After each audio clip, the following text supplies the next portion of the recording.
भूतकाल के लिए कभी क्रोध मत करो। वो समय गुजर गया, वो परिस्थिति गुजर गई, वो वातावरण चला गया। क्रोध अभी तक सीने से लगा के बैठे हो, ध्यान रखिए, रात गई सो बात गई, भूल जाइए उसको।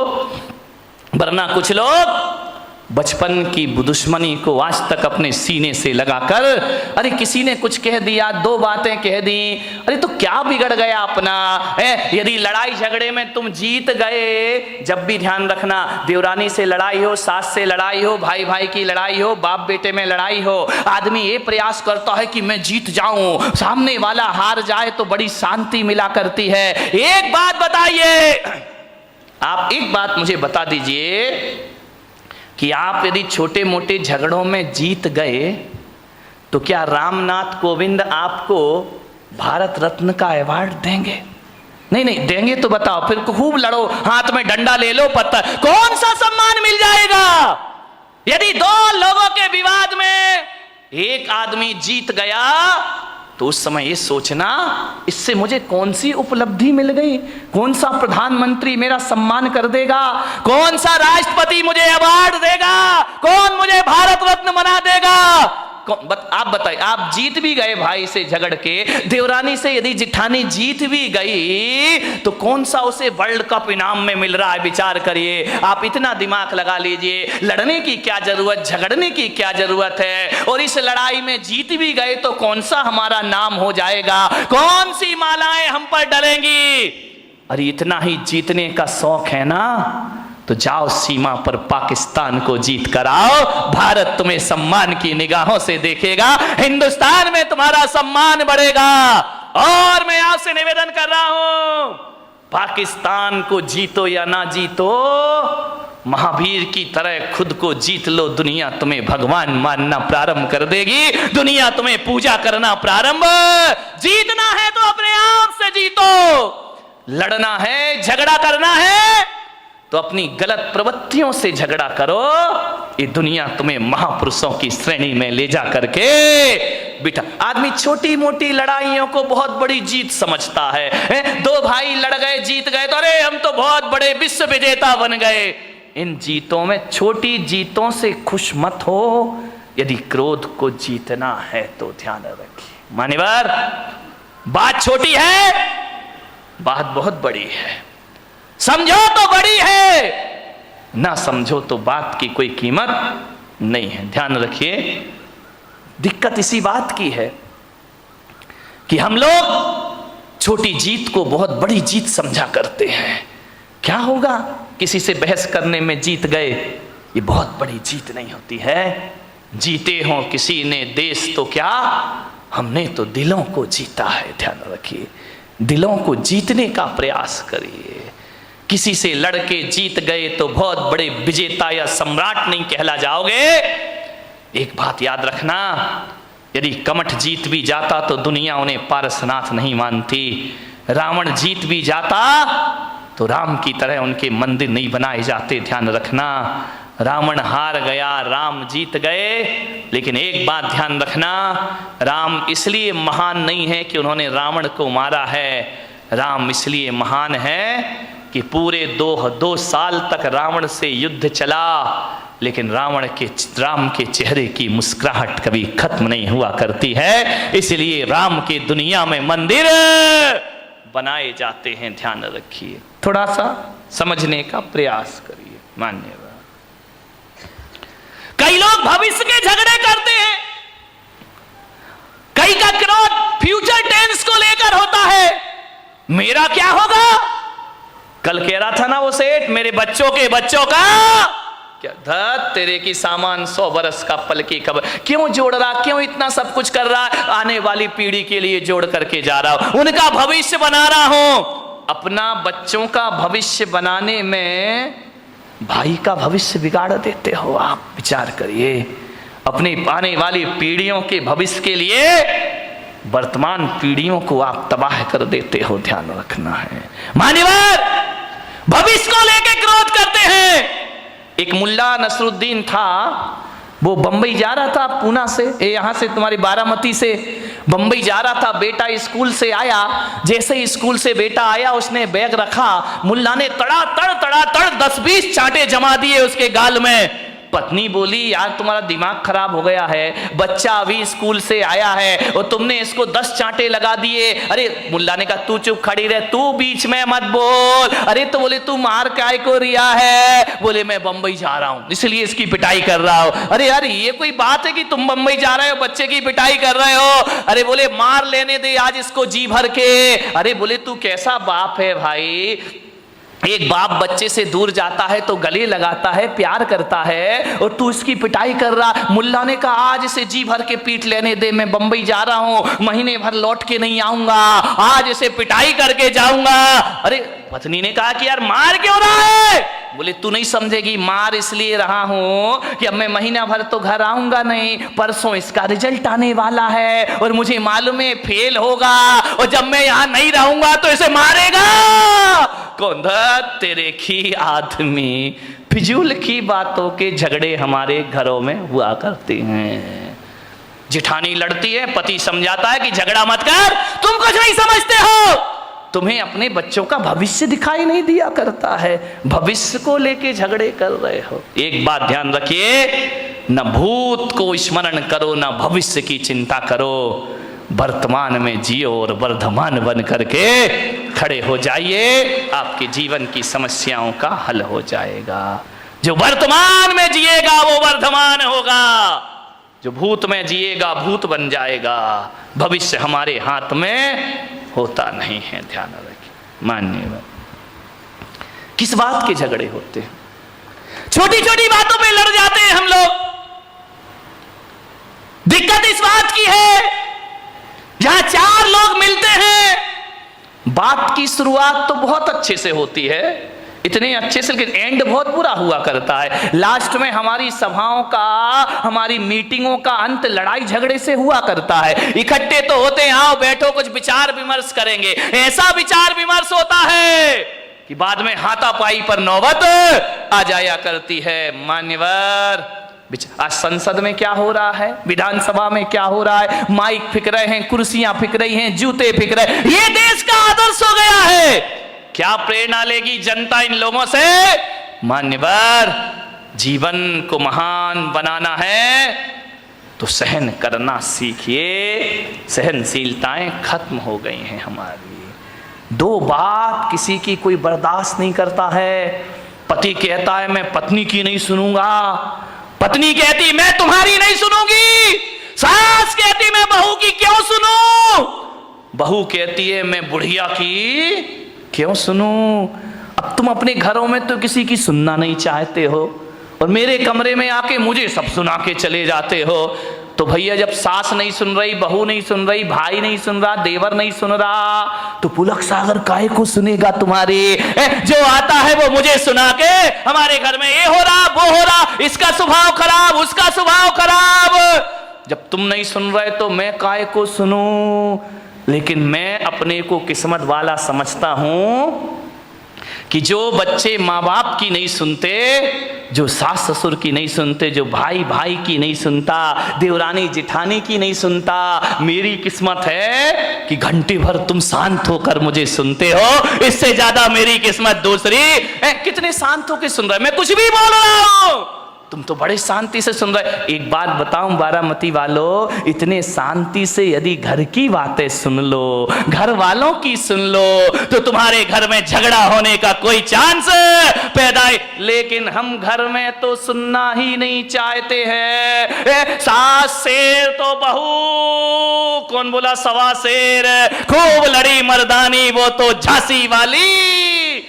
नहीं, थोड़ा सा सहन करो, सुनो, सुनने की कला डालिए, सुनाइए मत, ज्यादा मत सुनाओ किसी को, ज्यादा मत बोलो, कम बोलो, मौन रहो, ज्यादा मत बोलिए। ज्यादा बोलने के लिए पुलक सागर बैठा है ना तुम्हारी बारामती में, जितना भी ज्यादा बोलना मुझसे बुलवा लो, लेकिन तुम लोग ज्यादा, मेरी लोग सुन लेंगे, तुम्हारी कोई सुनने वाला नहीं है, ध्यान रखना। मान्यवर, विचार करिए, क्रोध आता है, मैं बच्चों से निवेदन करूंगा, घर में मम्मी पापा यदि लड़ते हैं, तो मैं बच्चों को एक सूत्र दे रहा हूं, जो बच्चे नहीं आए हैं उन्हें मेरी ये सीडी सुना देना, प्रवचन सुना देना, यूट्यूब में दिखा देना, आपका क्रोध 2 मिनट में भाग जाएगा।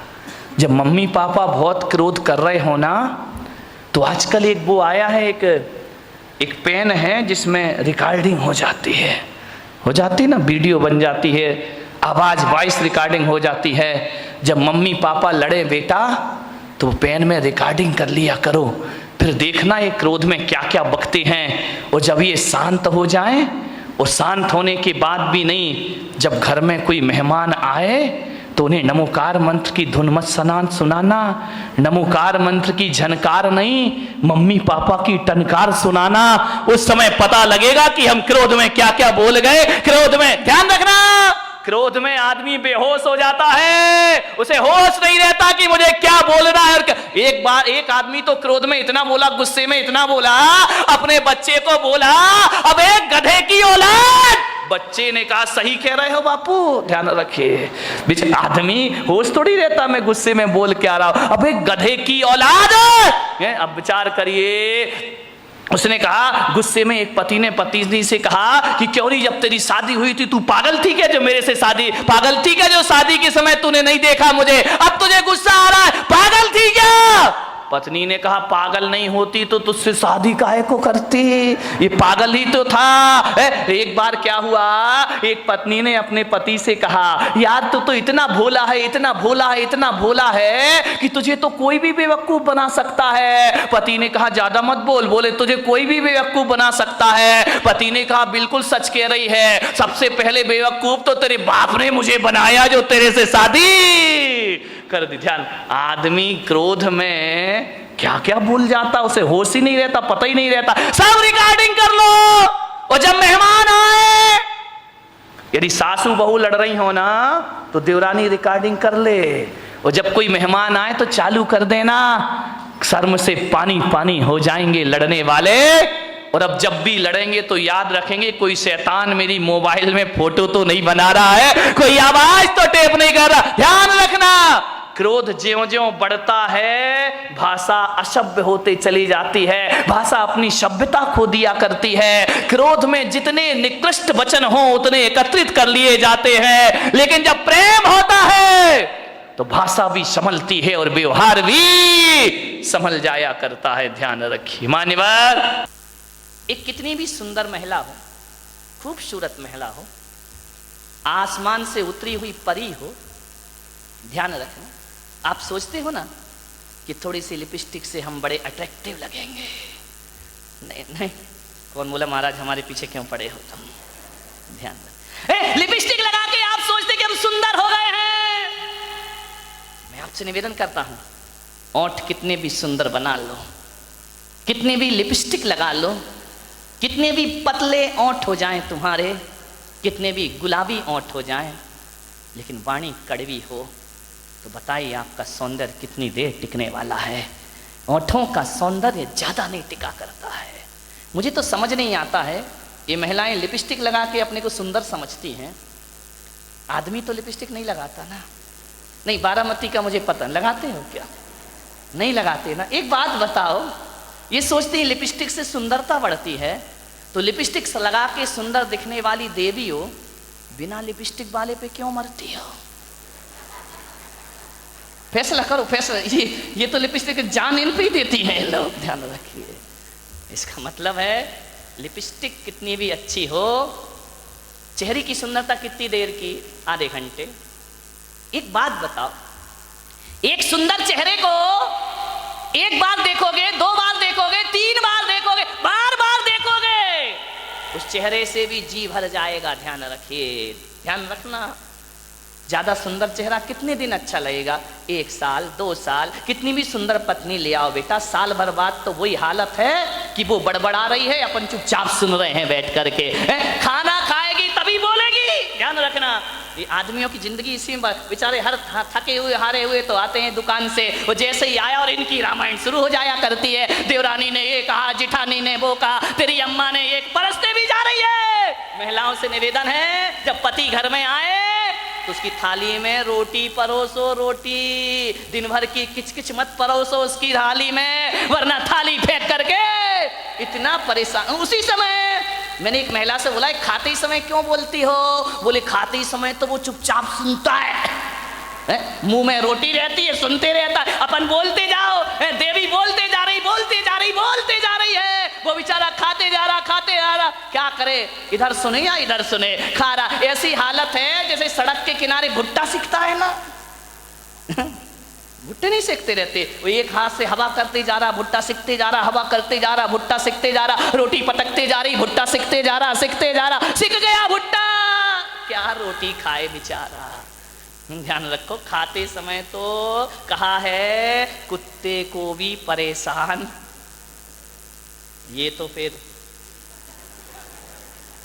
क्या बोली, इतनी तेज है बारामती की महिलाएं, इतनी तेज, इतनी तेज, इतनी तेज कि एक दिन दो पति पत्नी बाजार गए, पति ने पत्नी से कहा तू कहे फैशन है, तू कहे तो एक कुत्ता खरीद ले।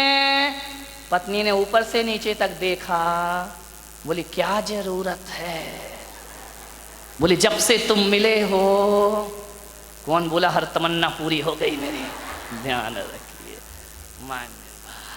एक बच्चा रो रहा था, बहुत जोरों से रो रहा था। पत्नी ने कहा देख भी नहीं सकते हो, बच्चा रो रहा है, मैं खाना बना रही हूं।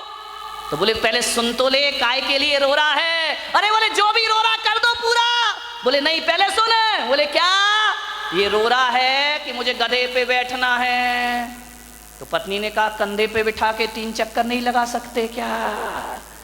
कुछ लोगों को घर जाके समझ में आएगा, ध्यान रखिए। एक बार यही दुर्घटना घट गई। एक बच्चे ने पूछा अपनी मम्मी से कि मम्मी एल्बम देख रहा था शादी का। बोले पापा घोड़े पे बैठ के आ रहे हैं। बोले हाँ। बोले मम्मी एक बात बताओ, ये शादी में दूल्हा घोड़ी पर बैठ कर ही क्यों आता है, गधे पे बैठ के क्यों नहीं आता है? बोले बेटा एक गधा दूसरे गधे पे नहीं बैठ सकता है। ध्यान रखिए, मान मीठा बहुत मीठा बोलिए जिंदगी में, मीठी बाणी बोलिए, विचार करना है आपको, वाणी में मिठास भरो। लिपस्टिक से जीवन सुंदर नहीं होता है। लिपस्टिक की सुंदरता 1 दिन 2 दिन 3 दिन, साल भर बाद वो चेहरा बेकार लगने लगता है, ध्यान रखना। लेकिन यदि वाणी मीठी हुई ना तो मिलते समय भी अच्छा लगता है, और बिछुड़ जाओ तो मीठी वाणी की याद जब जब आती है तब तक सुख की अनुभूतियां प्रारंभ हो जाया करती हैं। मीठी वाणी तो वो होती है बिछड़ने के बाद भी आदमी को याद रहा करती है, ध्यान रखिए। मैंने बारामती में भी ज्यादा घूमा नहीं हूं, उधर गया था पीछे। एक दिन इतने सुंदर मकान, मैंने कहा क्या गजब कर दिया भाई, मैं तो आया था गांव समझ के, लेकिन ये तो शहरों को भी पीछे कर रहा है, ध्यान रखिए। डाउट है तो ताली मत बजा, है ना? इतने सुंदर मकान, इतने सुंदर मकान, इतने खूबसूरत फर्नीचर लगा है मकानों में, विदेशी टाइल लगे हुए हैं, ध्यान रखना। इतनी सुंदर डिजाइन है, महंगा फर्नीचर, महंगी कार खड़ी है दरवाजे के बाहर, विदेश से पर्दे मंगा के लगाए गए हैं, एक से एक सीनरी लगी हुई है, खूबसूरत संगमरमर लगा हुआ है, इतना सुंदर कि उसमें अपना चेहरा दिखाई दे जाए।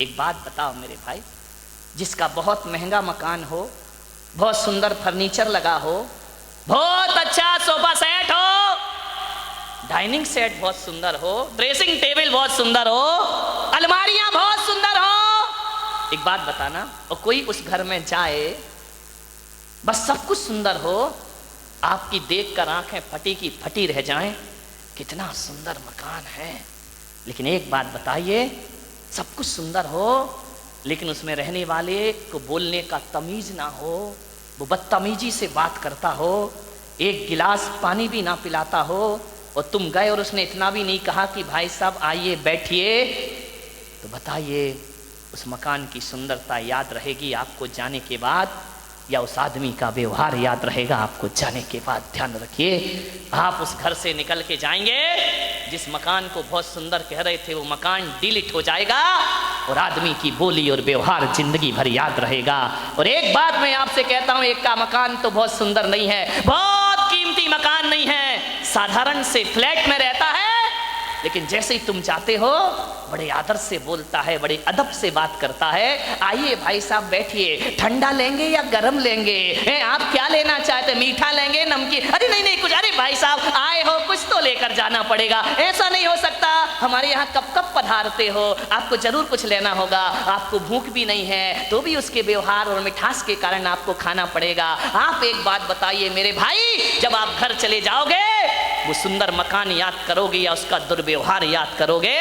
और घर जाओगे कि घटिया मकान याद करोगे या आदमी का व्यवहार याद करोगे? ध्यान रखिए, सुंदर मकानों को याद नहीं किया जाता है, सुंदर वाणी और व्यवहार को याद रखा जाता है। गाल और बाल ही मत सजाओ, आजकल बड़ा फैशन चला है गाल और बाल सजाने का।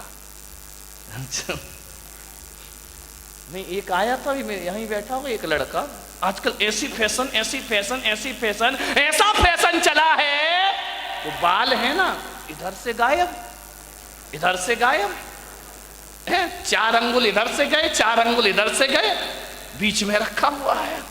मैंने कहा क्या हो गया इस आदमी को, पागलपन तो देखो। मैंने कहा यार ये है क्या? वो मैं बिहार कर रहा था, बिहार करते बंबई से आ रहा था, हाईवे पे मैंने देखा कि 2 आजू बाजू सर्विस लाइन होती है ना, साइड में चलने के लिए, इधर सर्विस लाइन इधर सर्विस, 4 अंगुल की ये सर्विस लाइन 4 अंगुल की ये सर्विस लाइन, बीच में फ्लाईओवर। वाह आदमी पूरा ट्रैफिक जाम कर रखा है बालों का, है ना। बाल और गाल कोई सुंदर मत बनाओ, बाल और गाल सुंदर होने से कुछ नहीं होता है।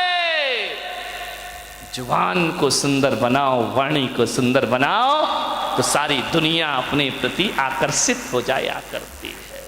कभी विचार किया, 1000 लीटर नींबू का रस कितना कितना 1000 लीटर नींबू का रस यदि इस पंडाल में लाके रख दिया जाए तो एक भी चींटी उसकी तरफ आकर्षित नहीं होगी। 1000 लीटर नींबू का रस, एक भी चींटी उसके पास नहीं आएगी, और एक बूंद चाशनी गिरा दी जाए, हजारों चींटियां उसकी तरफ आकर्षित हो जाया करती हैं, हजारों चींटियां उसकी तरफ आ जाती हैं। अपनी वाणी को नींबू जैसा खट्टा मत बनाओ, अपनी वाणी को चाशनी जैसा मीठा बनाने का प्रयास करिए। हजारों लोग आकर्षित हो जाएंगे मीठी वाणी से, हजारों लोग तुम्हारी तरफ आएंगे। वाणी में मिठास होना, खट्टा नींबू क्या दशा होती मालूम नींबू की? बेचारा बाजार से आता है, यूं यूं दबाया जाता है, दबाने के बाद उसे चाकू से काट दिया जाता है, 2 टुकड़े कर दिए जाते हैं, फिर निचोड़ा जाता है, और निचोड़ने के बाद सड़कों पर फेंक दिया। खट्टे लोगों की यही स्थिति होगी, ध्यान रखना। निचोड़े जाओगे, सड़कों पर फेंके जाओगे, सैकड़ों लोग तुम्हारे ऊपर लाते रख के निकल जाए। एक महिला से मैंने पूछा प्रवचन में नहीं आती? बोले नहीं आती महाराज। मैंने कहा क्यों नहीं आती है? बोले करूं क्या महाराज, रात को 12 बजे तक तो एकता कपूर जगाती है, रात को 12 बजे तक तो एकता कपूर नहीं सोने देती है, और सवेरे 4 बजे रामदेव बाबा जगा देते हैं।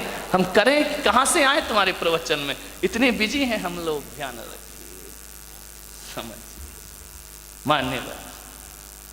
2 नासा द्वार है, काम एक ही है, 2 हाथ है, काम एक ही है, 2 पैर हैं, काम एक ही है, दोनों पैर चला करते हैं, लेकिन जुबान अकेली है, इकलौती है, इकलौती औलाद है अपनी लीलावती।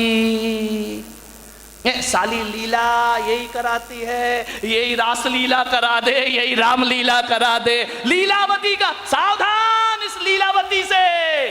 2 अंगुल की जुबान 5 फीट के शरीर का सत्यानाश करा सकती है। ध्यान रखिए, ये जो लीलावती बैठी है ना, इस पे कंट्रोल रखो, कंट्रोल कंट्रोल। ध्यान रखिए, ये जो लीलावती है बहुत नटखट काम करती है, पूरे शरीर में अकेली है, इकलौती औलाद है इस मुंह की। लेकिन एक बात ध्यान रखना, ये जो लीलावती है ना, है तो अकेली, काम डबल करती है, ध्यान रखना। एक चखना और एक बकना, ध्यान रखिए। जो दो हैं वो एक काम करते, जो अकेली है वो ये चखती भी है और मीठा खाना याद रहा पर मीठा बोलना भूल गए, ध्यान रखिए। एक तोता तीखा तीखा खाता है, मिर्च खाता है तोता, मीठा मीठा बोलता है, और हम मीठा मीठा खाते में बोल दो तीखा तीखा बोलते हैं हमें जुबान से। जुबान को संभाल के रखो, वाणी सुंदर बना।